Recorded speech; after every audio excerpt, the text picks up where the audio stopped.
Before we dive into the blood-soaked madness of this 88-film slasher classic collection review, a quick heads up for listeners and viewers alike. These episodes come straight from the podcast Under the Stairs archives, recorded before the launch of the YouTube channel and long before video podcasts became part of the show. These reviews were originally crafted purely for audio. So if the production feels a little rougher around the edges or a little more stripped back than current episodes, that's because you're hearing the show in its earlier form, raw, passionate, and let's be honest, a little waffly at times. Whether you're revisiting these reviews or discovering them for the first time, please sit back and relax and enjoy this trip through the golden age of mass killers, inventive gore, and VH era nightmares.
This podcast is not safe for work and will feature movie spoilers. It will feature scenes described of a graphic nature. It will contain language which most listeners may find offensive. welcome to the podcast Under the Stairs.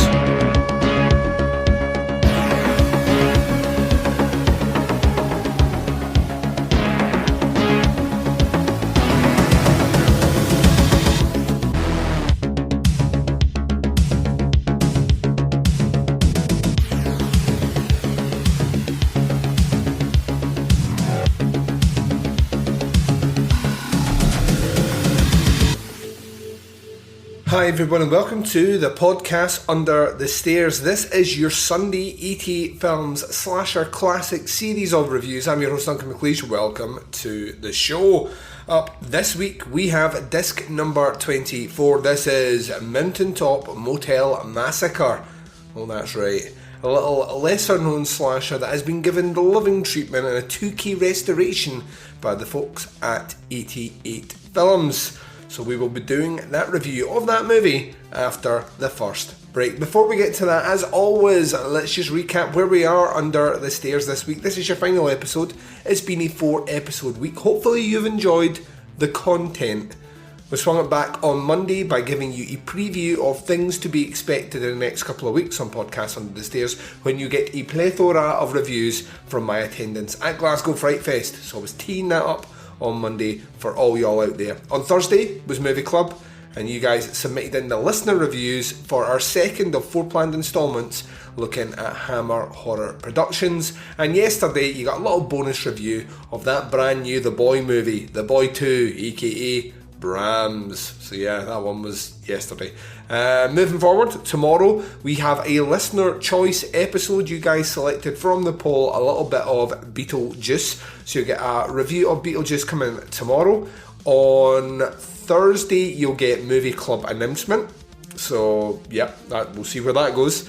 On Saturday you'll get a bonus review of The Colour Out of Space, the brand new Richard Stanley Lovecraft Spectre Vision Nick Cage starring movie. It's a mouthful and a half, but it'll be coming up on Saturday. And then on Sunday you'll get our Arrow video assortment, so you're getting that as well. So you're getting spoiled really when I think about it. Like, far too much good stuff coming your way, ladies and gents. And then the following Monday, so we're jumping way into the future, you'll get that Fright Fest episode where I recap the 14 or so movies that I've seen in many reviews, kind of staking the flag in the ground and saying this is what you should look forward to as and when it pops up potentially this year. Or if it's like Tigers Are Not Afraid, wait almost 2 years to see that movie, but trust me, when you watch it you'll see that I was right on my assessment when I saw it the first time.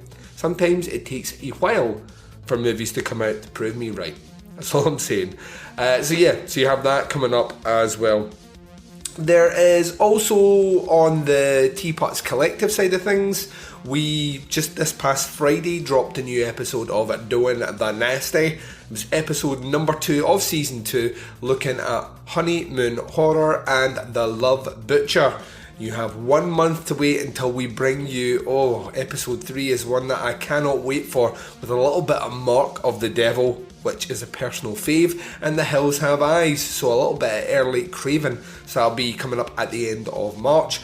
Coming up on the network just in general, tons of cool shit. You'll have another episode of Opera Omnia, myself and Mr. Watson looking at the third movie released by Ben Wheatley, which is a little movie called Sightseers, which is a pure good.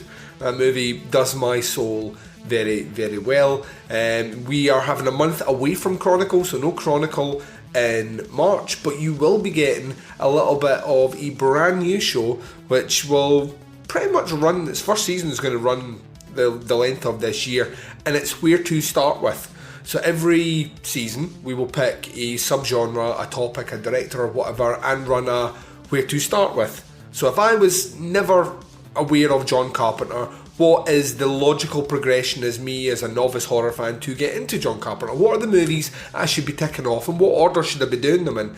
That is the plan for that one. The first season is looking at Giallo Ovs, so that will be dropping this coming Friday. You'll get episode number 1 of that, and that season, like I say, will run pretty much the length of 2020, giving you a progression of Giallo movies, 1 per episode of where to go, but general discussions about topics and themes within the movies, but also setting out a little bit of a a kind of logical step of where to go next with them. And hopefully, if you are not aware of that subgenre or you're wanting to get into it because you hear me talking about it all the time, those movies will give you a guideline, a through line, so to speak, to travel along, and hopefully you enjoy that. If you are fully aware of the genre, maybe it's time to revisit some of those classics, and maybe there's a couple of titles in there you've still to check off your list.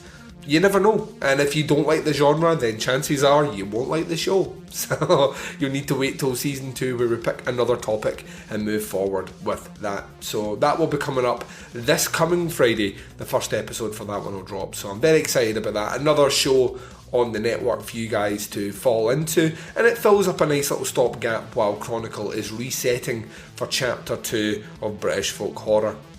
Right, that's enough foofara. That's right, he used the word foofara in a podcast. Right at the start of this episode, we're going to take a short break just now. You're going to hear promos for shows that I love. You're going to hear the trailer for Mountaintop Motel Massacre. It's disc number 24 in the collection. That is the Slasher Classic Collection by 88 Films. And we're going to be back to discuss that movie right after this.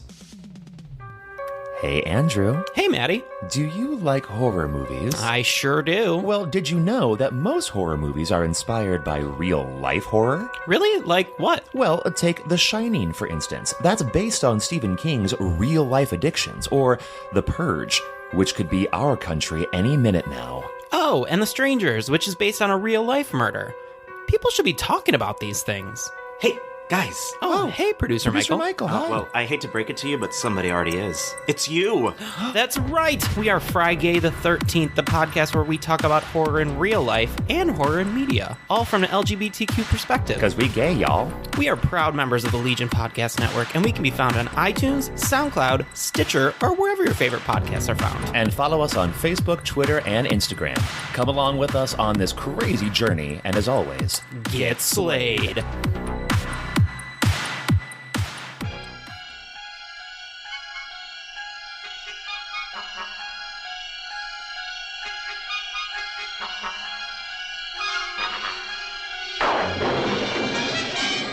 Far from the beaten path lies a friendly little inn Girl, you better come get your critter before I chop his head off. where folks come from miles around Hold on.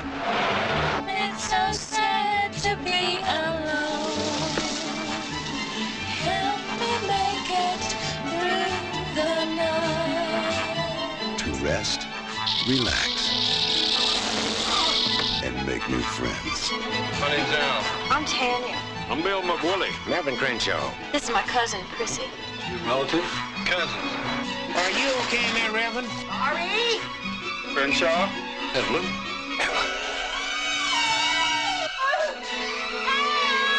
Tell your little wife I'll have a surprise for her.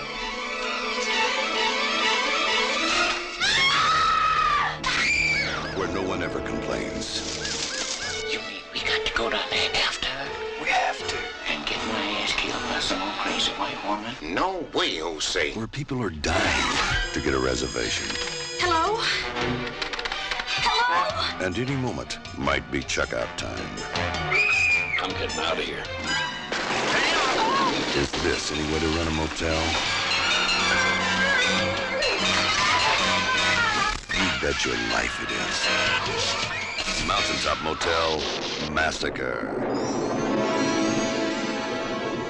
And welcome back. So you just heard the trailer for Mountaintop Motel Massacre. It is disc number 24 in the collection from 88 Films with that slasher classic red casing, which I believe is now news like that permeates on the internet. I believe we're moving away from the red cases because of supply and demand, etc, etc.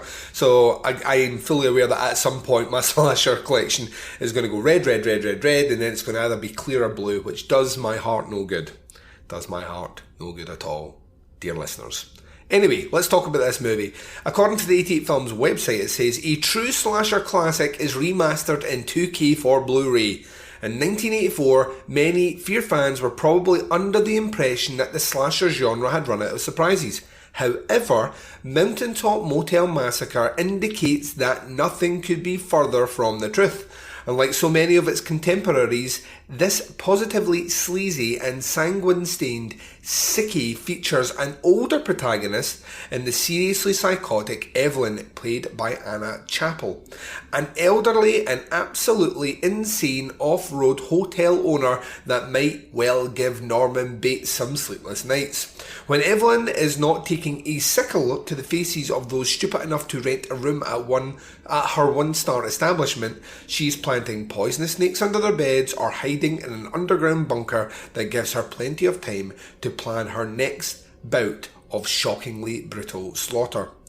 One of the most maniacal of all the 80s slasher pictures, the seriously sinister Mountaintop Motel Massacre has been in high demand from horror fans for a Blu-ray reappraisal, so it is then that 88 Films offers this underrated and fairly underseen bout of bloody brilliance in a worldwide HD exclusive bow. Sit back and prepare for the plasma to flow. The special features on the disc are a brand new HD restoration from the original camera negatives, optional English subtitles, Mountaintop Motel Memories with production designer Drew Edward Hunter, extensive still galleries, you have the original theatrical trailer for the movie, and the technical specs on the disc are that it's region locked to region B, the picture format is HD 1080p 178.1, the audio format is LPCM stereo, language is English, certification 18, and the runtime is just over an hour and a half.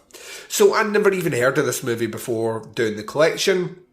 It doesn't surprise me, to be fair. This is not necessarily... Well, we've spoken about this before. So I enjoy slasher movies, but I dare say the movies that I enjoy within the slasher genre are the ones that are well trodden, you know, the ones that people always call up, because that was my introduction. A lot of these movies that we are covering through the collection here probably did get some sort of VHS release back in the day, but it certainly was not in my local rental store, so I never saw them. So sitting down and watching these ones at this time, it's been interesting to see how much I have not missed in the kind of slasher category. A lot of these movies have been lowest common denominator, and to be honest with you, not very good. And I was interested because, for all intents and purposes, this one has, I think it's New World Cinema that actually put out this movie. So it has a proper production cast, and it actually is shot very well. It has a really nice cinematography that the 2K restoration itself shows off.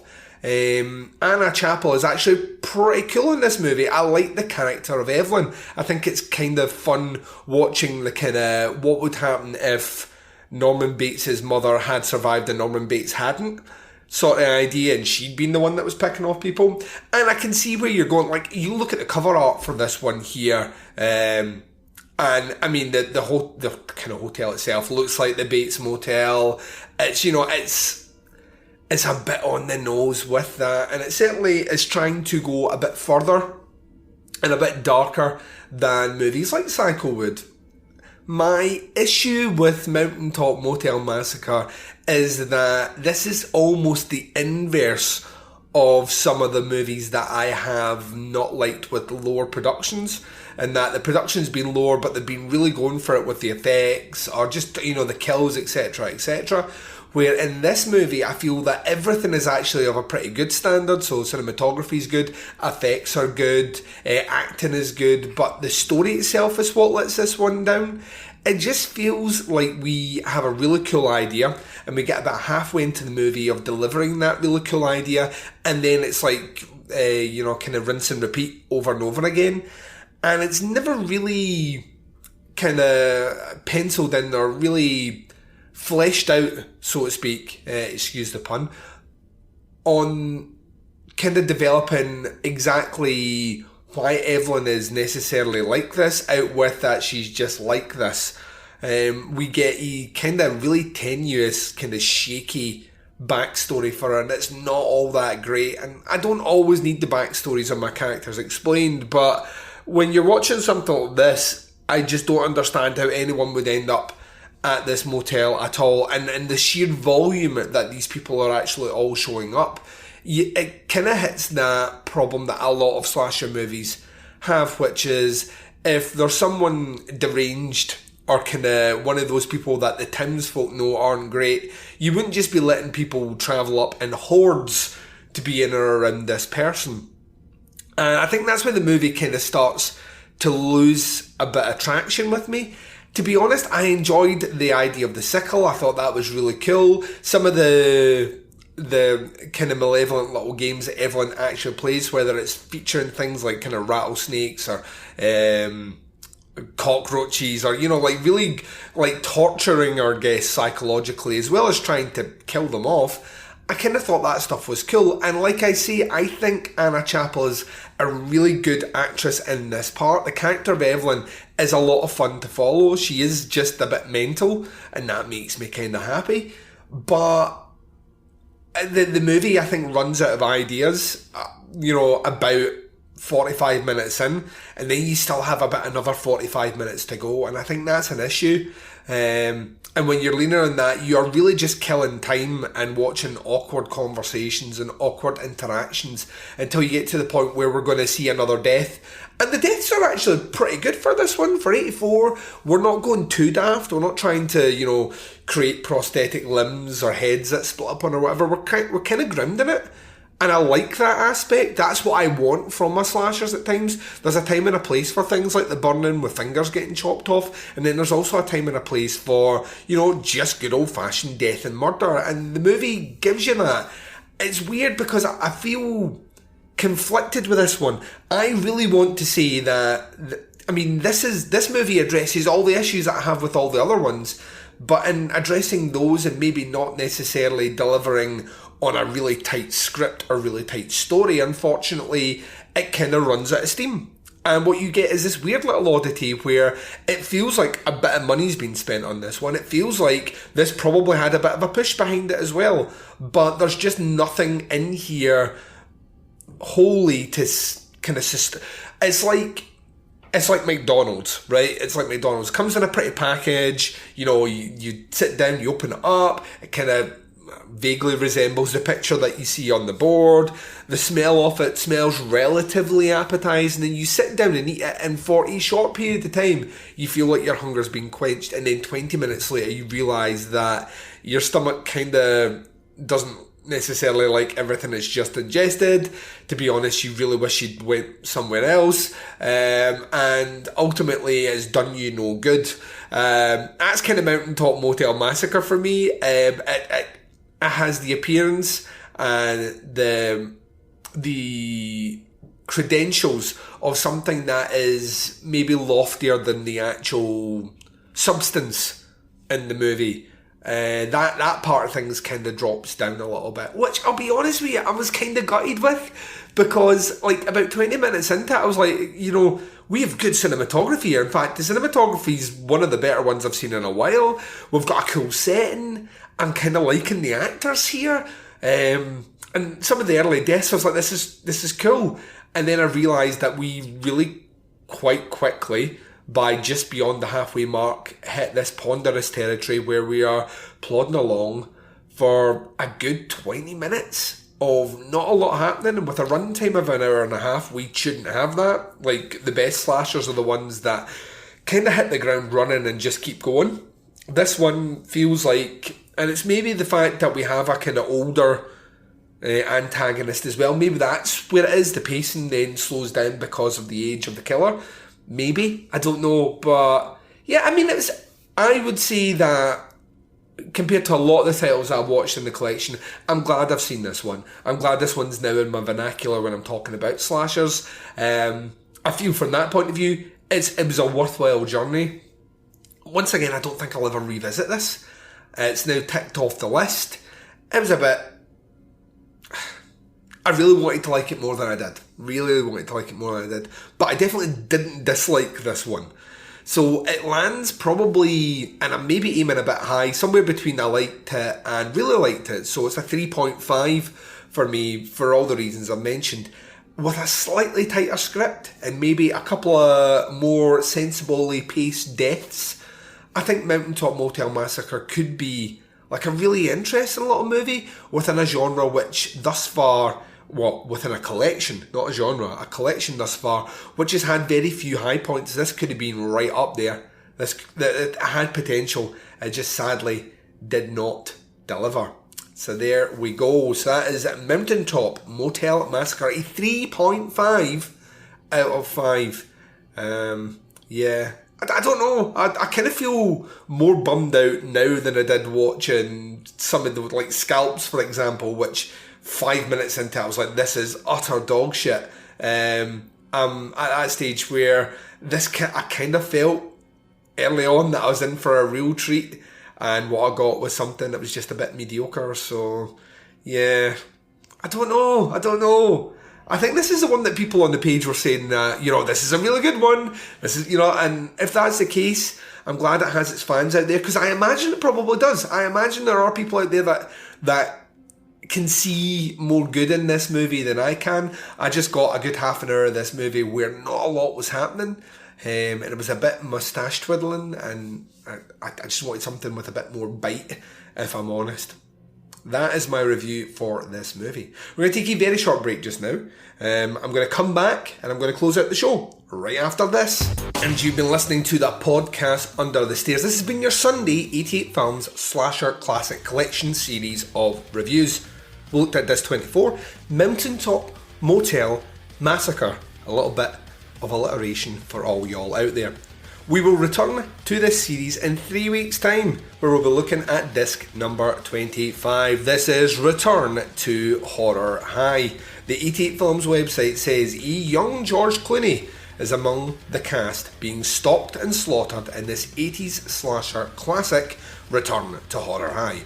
Before Wes Craven's Scream defined the style of postmodern horror movies, Return to Horror High was offering its own tongue-in-cheek nod to the tropes and tribulations of the contemporary hack-em-up flick by having a group of fright film makers haunted and harassed by a mysterious marauder in a deserted educational establishment.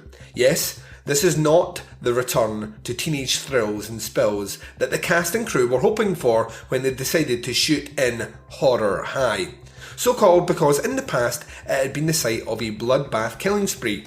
Now, years later, the frights and fun are about to come back thick and fast as a serial slaughterer makes an unexpected comeback. One of the most innovative of all the 80s slice and dicers, Return to Horror High makes its worldwide HD debut in this garish and gory new 88 Films release. The special features for this one is a new HD widescreen transfer from the original camera negative. We have the original stereo soundtrack, newly created English subtitles, brand new exclusive audio commentary with Bill Frolicki, Greg Sims and Roy Wagner. Class Dismissed, a brand new featurette with Laurie Lethen, a theatrical trailer, stills gallery and a reversible sleeve featuring the original poster art. The technical specs on this one is region locked region B, the picture format is HD 1080p 185.1, audio format is LPCM stereo, language is English, subtitles English, certification 18, and the runtime is just over an hour and a half. So 3 weeks from now, we'll be doing a little bit of Return to Horror High. This is one I know by reputation, have never seen, so we'll be ticking this one well and truly off the list, and it's been a long time coming. There's a multitude of ways to check out the podcast Under the Stairs. Basically any podcatcher out there that you have, if you type in podcast Under the Stairs, you'll see us. Make sure you subscribe on that podcatcher so you never miss an episode. We're roughly putting out about 4 a week at the moment, so you want to be in on that content, in at the ground floor, so to speak. As always, we'll promote the bigger platforms, iTunes, through Apple Podcasts, or Spotify. You can check us out on SoundCloud. We have a designated SoundCloud page for the show, so you can jump over there if that suits your needs. But Stitcher, TuneIn, Google Play, you name it, we are on it for sure. You can visit our website, it's tputscast.com. That is the website for the T-Puts Collective. The T-Puts Collective is our sister kind of feed to this one and has a show dropping every single Friday. You can check out Chronicle Podcast, Opera Omnia, and a little bit of Doing the Nasty over there, as well as the show I mentioned at the start that's coming up real soon, which is a little bit of a Where to Start With series, so you'll need to be subscribed to that, which can be found on all the same podcatching devices. So T-Puts Collective, you'll get it there. You can buy merch to support this show. We have very few posters left and very few pins left. The money comes back and supports what we do Under the Stairs. It's tputscast.bigcartel.com. Couldn't be any easier, folks. You can visit us on Facebook. The group page is facebook.com/groups/TPutsCast, and the collective page on Facebook is facebook.com/TPutsCast. You can interact with myself and the Baz in the twin prongs of social media sexiness. Instagram and Twitter both can be followed at TPutsCast, and check us out in the Flick Chat app, social media for podcasters and listeners to connect through a series of message board posts over there. Flick Chat is free for Android and iOS, and guess what? Our joint code is TPutsCast. Couldn't be any easier. The podcast Understays will return to you tomorrow with a brand new week of shows, kicking off on Monday with a little bit of Beetlejuice.